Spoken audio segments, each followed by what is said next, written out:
Shalom saudara, salam sejahtera. Kebenaran hari ini berjudul Berstandar Kesucian Allah. Saudara, sebagai pengikut Kristus, kita harus sangat berhati-hati terhadap setiap pikiran yang ada di dalam diri kita. Kalau suatu pemikiran bukan seperti yang dipikirkan Allah atau tidak sama yang dipikirkan oleh Allah, berarti pemikiran tersebut berkualifikasi jahat. Berarti dari si jahat. Ya, Matius 16 ayat 21 sampai 23. Ya, Petrus dihardik oleh Yesus karena memiliki pikiran yang tidak sesuai dengan pikiran atau rencana Allah. Orang percaya harus memikirkan apa yang dipikirkan oleh Allah. Untuk ini setiap orang percaya harus sungguh-sungguh memiliki perjumpaan dengan Allah, berjalan dengan Allah dan dalam persekutuan yang benar dengan Allah, sesuai dengan firman-Nya. Allah pasti menyertai orang percaya dan Allah terus mau berbicara dengan orang percaya. Dengan kehidupan seperti ini, seseorang barulah dapat mengerti apa yang dipikirkan oleh Allah. Jika tidak, seseorang tidak akan dapat membedakan antara suara Allah dan bukan suara Allah.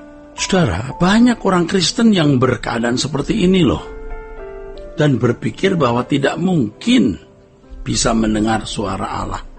Padahal melalui Roh Kudus Allah mau berbicara dengan kita setiap hari, bahkan setiap saat.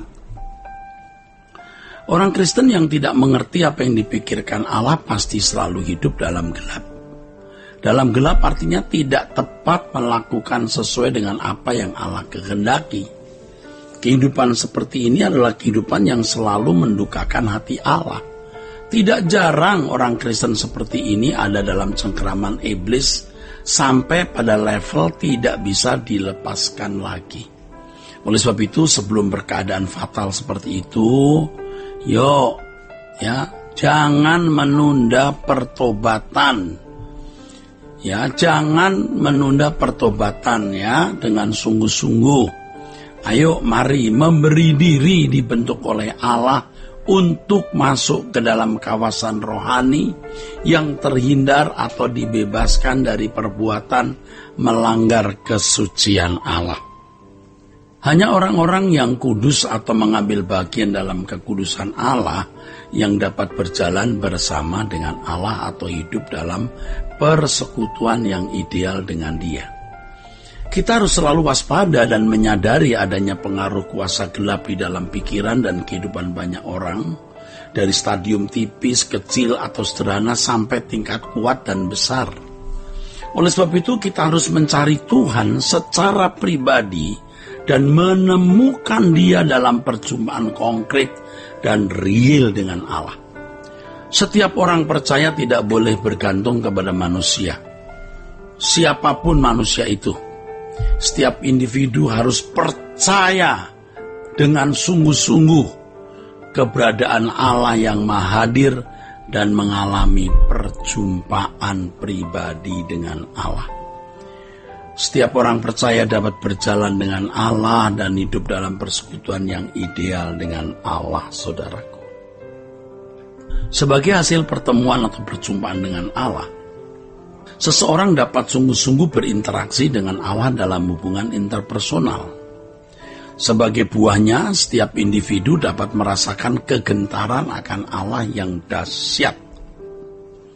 Dan hal ini akan dirasakan terus-menerus dalam perjalanan hidup, saudaraku. Orang percaya seperti ini, yang benar-benar, saudaraku, mengalami perjumpaan dengan Tuhan dan memburu Tuhan sehingga mengalami perjumpaan itu, mereka bisa merasakan perasaan Allah dalam perasaannya dan sungguh-sungguh berusaha menjaga perasaan Allah. Nah, orang-orang seperti inilah yang memiliki kepekaan untuk mengerti apa yang dipikirkan dan dirasakan oleh Allah terkait dengan hidup dan panggilannya untuk dipenuhi. Oleh sebab itu, untuk menjaga persekutuan dengan Allah, segala sesuatu yang kita pikirkan, kita ucapkan, dan kita lakukan harus selalu diukur, diperhitungkan, dipertimbangkan apakah hal itu mendukakan hati Allah atau menyukakan hatinya. Saudaraku, kegentaran akan Allah mendorong kita untuk berusaha mengerti apa yang Allah kehendaki untuk kita lakukan. Kita berusaha untuk menemukan apa yang Allah rancang dalam hidup kita secara pribadi untuk kita tunaikan. Dalam hal ini kita akan berambisi benar-benar dapat menjadi orang terkemuka di hadapan Allah nanti di dunia akan datang dan selalu berusaha memuaskan hati Allah. Orang yang berkerinduan selalu ingin memuaskan hati Allah di bumi, pasti selalu ingin memuaskan hati Allah di surga dalam ketulusan natural ya. Tapi kalau orang tidak memiliki kesungguhan untuk menyukakan hati Allah, kalaupun dia di surga, dia tidak akan berhasrat menyukakan hati Allah dengan tulus.